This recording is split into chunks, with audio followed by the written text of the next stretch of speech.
paham dulu berbicara. Jangan bicara tanpa paham persoalan. Itu berbahaya.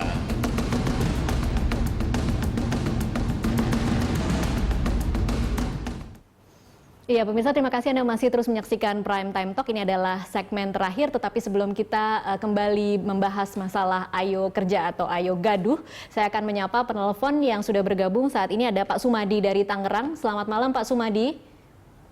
Menyapa penelpon yang sudah bergabung saat ini. Ada Pak Sumadi dari Tangerang. Selamat malam, Pak Sumadi. Selamat malam. Iya, Pak Sumadi, bisa tolong dikecilkan volume televisinya? Selamat malam. Iya, selamat malam Pak Sumadi. Silakan dengan komentar atau pertanyaannya.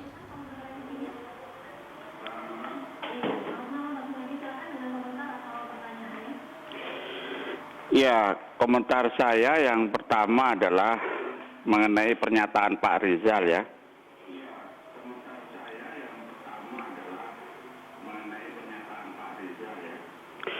Secara substansi mungkin saja benar, mungkin ya. Tetapi yang saya tidak setuju adalah caranya. Harusnya bagaimana, Pak?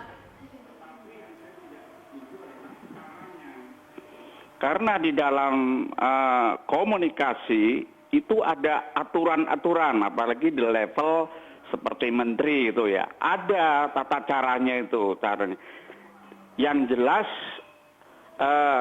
sarana menyampaikan di publik itu adalah sangat tidak setuju saya. Oke, baik. Terima kasih Pak Sumadi dari Tangerang. Ini sesuai dengan apa yang akan saya tanyakan di segmen terakhir ini. Mungkin kedua bapak-bapak yang ada di studio malam hari ini. Ke Mas Fajrul terlebih dahulu. Kalau memang kita bisa berpikir bahwa info-info yang didapat oleh Pak Rizal Ramli ini adalah benar, seharusnya bagaimana Rizal Ramli ini membocorkan informasi ini ke publik tanpa harus keluar dari mulut seorang menteri yang kemudian akhirnya membuat kegaduhan? Sebenarnya ada cara yang paling ekstrim, itu yang dilakukan oleh Pak Ahok, Gubernur DKI.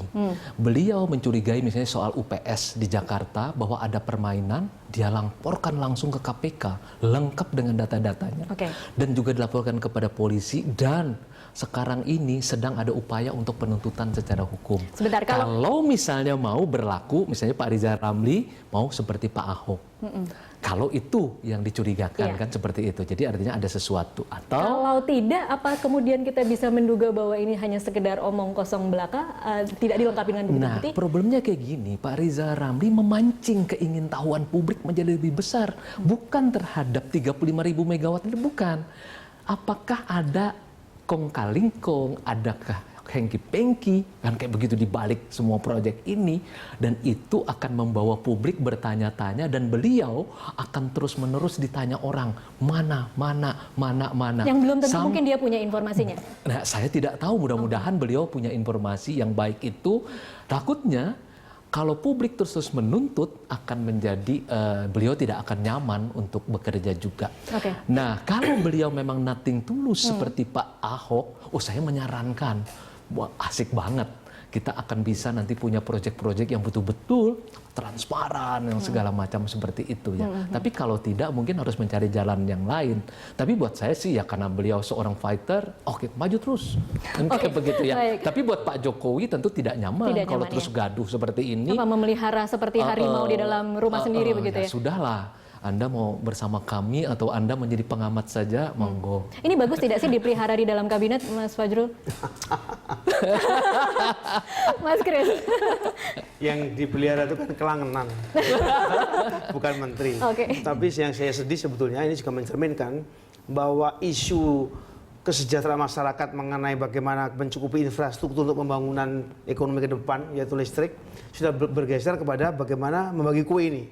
Dan membagi kue ini tentu ada persaingan-persaingan yang rasanya tidak adil. Oleh karena itu yang sekarang menurut saya Pak Jokowi memang harus lebih presidensial. Dia harus menampilkan dia sebagai presiden yang memang ada otoritas, kewenangan, dan martabat, sehingga semua harus dirukunkan kembali dengan janji bahwa sekarang ini ini pelajaran penting bahwa memang terjadi pergeseran pertarungan kepentingan yang sangat menggaduhkan ini. Oleh karena itu diperingatkan supaya tertib, tidak cuma tertib dalam komunikasi politik, tapi juga tertib di dalam memfollow up semua proyek-proyek yang lebih mengutamakan kepentingan publik daripada sekedar bagaimana kue dibagi, yang itu semua akan mengabaikan kepentingan masyarakat banyak. Saya kira begitu. Oke. Kalau saya sih nyampein Pak Rizal Ramli, kalau sekarang misalnya beliau menonton, Iya. ada ribuan orang loh menanti jabatan Anda itu yang akan sanggup bilang, kami sanggup menyelesaikan dengan sebaik-baiknya, Tanpa gaduh. dengan sehormat-hormatnya, tanpa gaduh. Tanpa gaduh. Oke, baik. Kalau kita kemudian berpikir lagi lebih jauh, kalau misalnya ini masih akan berlangsung, Mas Fajrul, misalnya akan terus berlangsung dan tidak ada tindakan apapun misalnya dari Presiden, apa resiko terburuk yang kemudian akan terjadi secara politis mungkin? Pak Jokowi nothing tulus. Nothing tulus. Ketika kemarin melakukan reshuffle kabinet, semua orang menduga yang ini kan dekat sekali dengan Pak Jokowi, sebut si A begitu ya.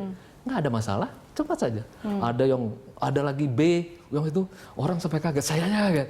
Mestinya kayaknya orang ini dekat biasa. Jadi rupanya Pak Jokowi itu begini, ada yang merasa dekat saja, bukan orang yang dekat dengan beliau. Jadi beliau fokus saja, ini yang akan dia jalankan, orang yang akan membantu ini, apabila tidak bisa membantu, bahkan yang sunyi senyap, yang tidak bikin gaduh aja bisa hilang. Iya, oke. Bisa dari kabinet gitu, apalagi yang bikin gaduh, saya Oke, begitu. Mas Kris, terakhir, resiko terparah secara politik seperti apa sih? Begini, Agar kita tahu. saya kira itu pertanyaan Mbak memang sangat cerdas, tapi hipotetis sekali ya, bahwa Pak Jokowi akan membiarkan. Saya kira dia tidak akan membiarkan, Tidak akan. karena dia akan pertaruhannya adalah martabat sendiri, satu. Tapi juga pertaruhannya adalah rakyat akan semakin sengsara. Dan saya kira ya, saya masih percaya bahwa Pak Jokowi tidak akan membiarkan ini berlarut-larut, dan dia mesti akan mengendalikan bahwa saya adalah presiden, dan saya akan kembali bahwa saya di sini mempertaruhkan semuanya untuk bagaimana kepentingan masyarakat yang sudah menunggu jadi saya untuk lebih memakmurkan masyarakat ke depan. Oke, kalau optimistisnya seperti itu, berarti kita bisa harapkan di minggu ke depan Rizal Ramli akan diam atau dia keluar dari kabinet. Betul, karena Pak Jokowi udah tegas 90% tenaga kabinet itu untuk ekonomi. Oke. Dan Pak Rizal Ramli adalah bagian yang menyelesaikan 90% itu. Yang 10% kan ada tuh, yang urusan-urusan politik ya santai-santai aja. Kalau tugas besar, tugas Herkulean ini tiba-tiba tidak bisa berjalan, saya pikir beliau lebih baik mengorbankan Pak Rizal Ramli daripada 4 tahun 3 bulan berada kacau balau, tidak jelas dalam urusan ekonomi. Dan mengorbankan harapan rakyat. Oke, baik. Kita sama-sama nantikan ketegasan Presiden, artinya untuk masalah yang sebenarnya kecil tetapi menimbulkan drama besar ini. Terima kasih Mas Fajrul dan Mas Kris atas waktunya di Berita Satu.